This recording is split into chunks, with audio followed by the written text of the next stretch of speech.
इस बार मैं 2021 में रिलीज हुई टिल डेथ नाम की एक फिल्म का एक्सप्लेनेशन करने जा रहा हूं। अगर आप चैनल पर नए हैं तो चैनल को सब्सक्राइब जरूर कर लें। एमा शहर की खिड़की से बाहर देख रही है, जबकि टॉम उसे बताता है कि वह उसके बारे में सोच रहा है। वो साथ में ड्रिंक करते हैं और वह उसे बताता है कि वह उसकी कितनी परवाह करता है, लेकिन वह कहती है कि वह ऐसा नहीं कर सकती। एमा उनका रिश्ता खत्म कर देती है। हालांकि टॉम उससे ऐसा न करने की रिक्वेस्ट करता है, लेकिन जब वह बाहर जा रही होती है तो वह अगले दिन उससे एक बार और मिलने की रिक्वेस्ट करता है। लेकिन एमा उससे कहती है कि वह नहीं मिल सकती क्योंकि यहाँ उसकी एनिवर्सरी है। अगले दिन एमा एक ऑफिस बिल्डिंग में एंटर करती है और सीधे अपने पति के ऑफिस जाती है, जहां उसका असिस्टेंट उसे फूल देता है और उसे एनिवर्सरी विश करता है। ऑफिस के अंदर उसे डेस्क पर एक फाइल मिलती है। वह उसे खोलती है और देखती है, फिर उस आदमी की तस्वीर देखती है जिसने उसे लूटा और उस पर हमला किया। एमा को हमले की याद तब आती है जब उसका पति मार्क अंदर आता है और उसकी ड्रेस के बारे में बात करना शुरू करता है। उसे बताता है कि उनके पास उसे अपनी पसंद की ड्रेस पहनने के लिए समय है।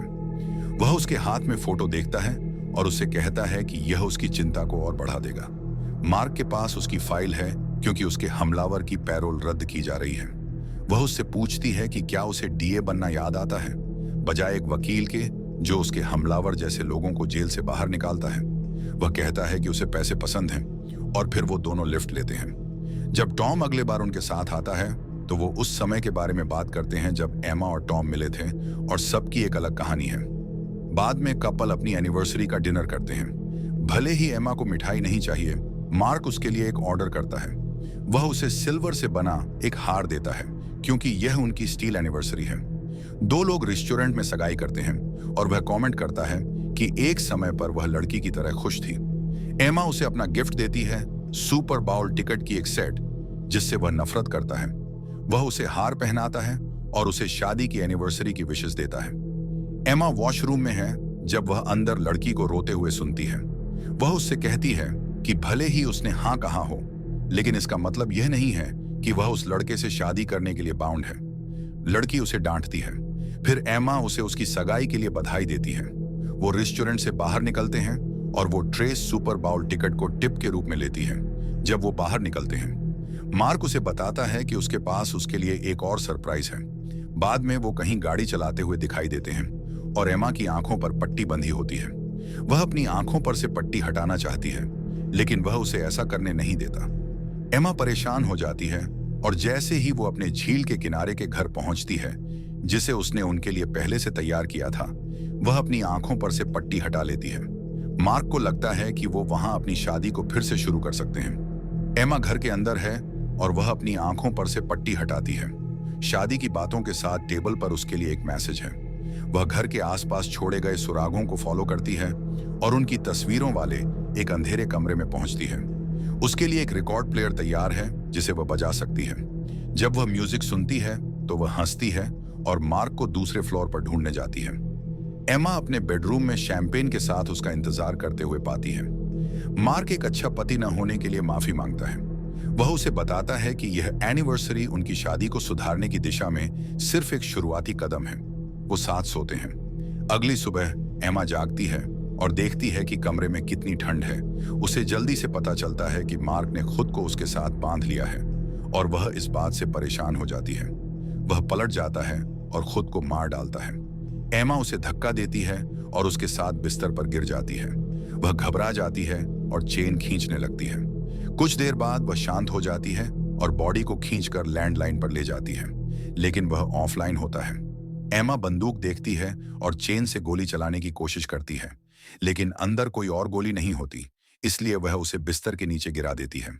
फिर वह बॉडी को खींचकर कोठरी में ले जाती है और देखती है कि वहां सिर्फ उसकी शादी की ड्रेस बची है। वह इसके पीछे एक तिजोरी खोजती है। इसके बाद वह मार्क की खून से सनी शर्ट पहने हुए और ड्रेस पर बॉडी को घसीटते हुए दिखाई देती है। जब वह उसे सीढ़ियों से नीचे खींचने की कोशिश करती है तो वह गिर जाता है और वो दोनों नीचे गिर जाते हैं।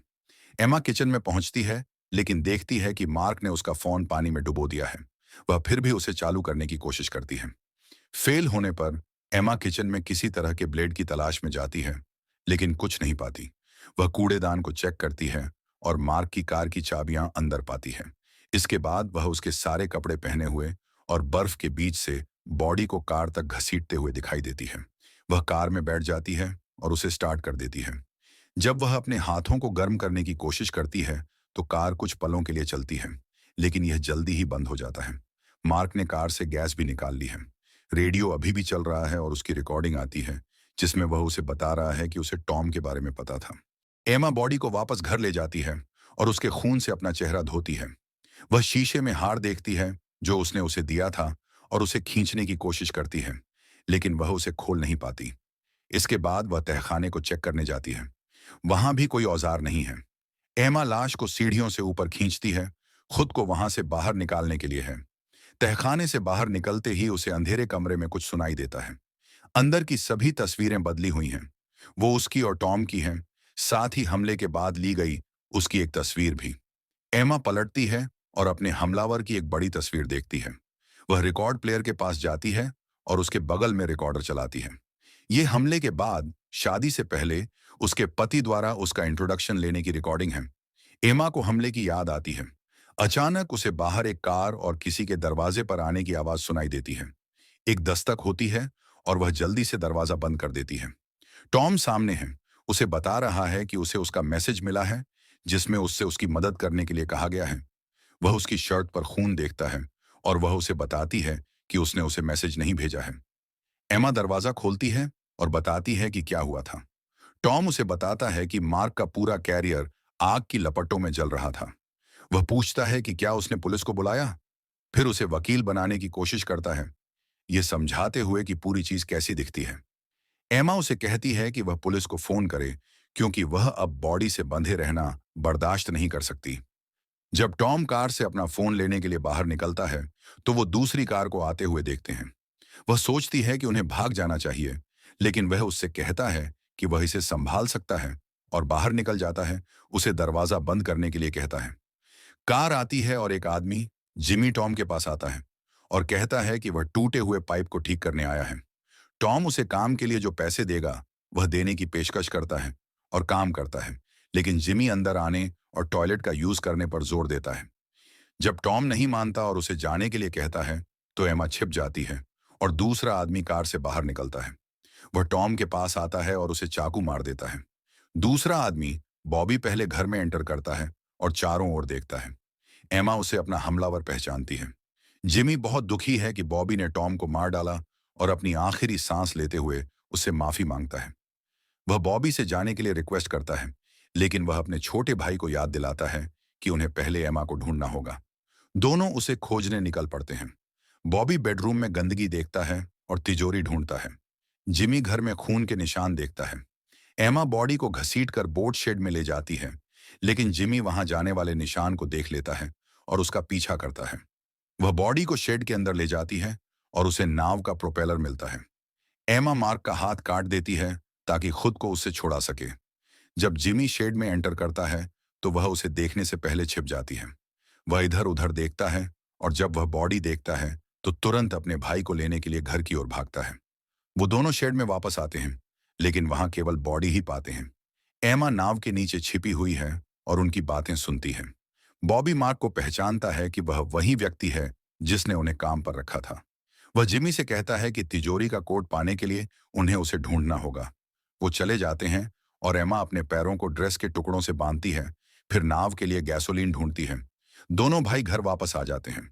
जिमी बॉबी से कहता है कि वो तिजोरी को नहीं खोल सकते और इसके लिए फिंगरप्रिंट के साथ साथ पासवर्ड की भी जरूरत है। एमा कार में पेट्रोल खींच रही होती है, तभी वह जिमी के हाथों लगभग फंस जाती है, जो मार्क की बॉडी लेने शेड में जा रहा होता है। वह कार में पेट्रोल भरती है और पंप करना शुरू कर देती है। बॉबी गैराज में उसकी आवाज सुनता है और उसके पीछे जाता है। एमा उसे आते हुए सुनती है और समय रहते छिप जाती है।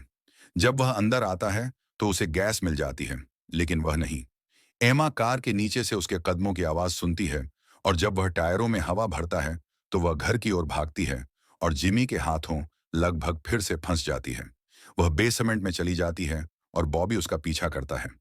एमा बेसमेंट में बॉबी और दरवाजे के सामने जिमी के बीच सीढ़ियों में फंस जाती है। जैसे ही वो उसके पास पहुंचने लगते हैं, वह कार का अलार्म चालू कर देती है और उन्हें अपने से दूर खींच लेती है, जबकि वो दोनों कार के पास होते हैं। वह घर पहुंचती है और टॉम को अलविदा कहती है। दोनों भाई बाहर बहस करते हैं, लेकिन बॉबी जिमी को समझाता है कि उन्हें काम खत्म कर देना चाहिए और उसे बताता है कि एमा शायद अभी भी घर पर है।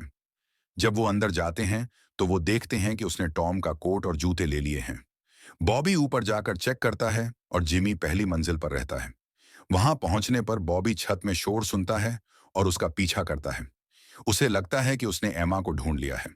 जब वह अचानक उसके सिर पर वार करती है तो जिमी उसे सुन लेता है और बॉबी को ढूंढ लेता है।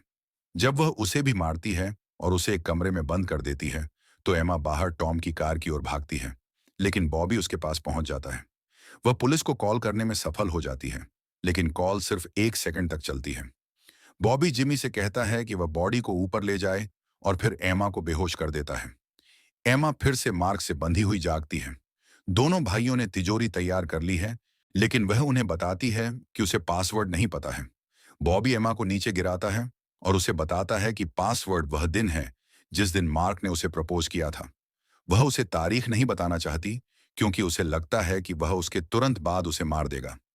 बॉबी उसके पैर की उंगलियां काटने की धमकी देता है, लेकिन जिमी को वह पसंद नहीं आता जो वह कर रहा है और उसे रोकने की कोशिश करता है। बॉबी उसे दूर धकेलता है और वह बंदूक ढूंढता है जिसे एमा ने गिरा दिया था। वह उसे अपने भाई की ओर तानता है और उसे रुकने के लिए कहता है। फिर उसे चाकू छोड़कर तिजोरी के पास खड़ा होने के लिए कहता है। जिमी और एमा इस बात पर सहमत होते हैं कि वह उसे हथकड़ी से फ्री करने के बाद उन्हें पासवर्ड दे देगी। जब यह हो जाता है, बॉबी मार्क के शरीर को तिजोरी के पास खींचता है, पासवर्ड में अपने फिंगरप्रिंट का यूज करता है और हैच खोलता है। दुर्भाग्य से वह हीरे जो उसे अंदर मिलने की उम्मीद थी वो वहां नहीं थे। बस एक आरी थी जिस पर मैसेज था कि उन्हें कहाँ खोजना है।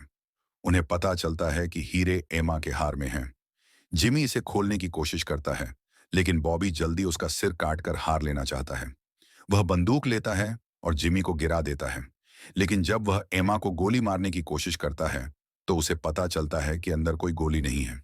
वह चाकू के लिए पहुंचती है, लेकिन वह उसे फिर से नीचे गिरा देता है।